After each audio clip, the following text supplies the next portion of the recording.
မောင်မောင်ရင်မငူပါနဲ့လို့ပြောခဲ့တဲ့တိုင်ရဲ့ကွာငယ်ကြီးစားချူနဲ့ဆုံးတွေ့ရမှဒီလွမ်းကလေးဒီမှာ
စိတ်ငြိမ်ကြည်ရင်လွမ်းကလေးများဖြေက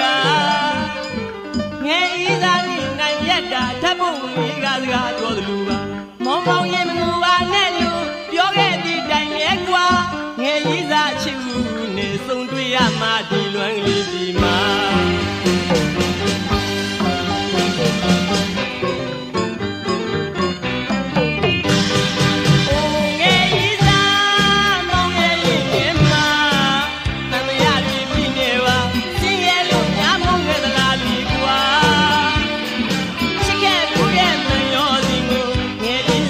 လိုက်ပြီလား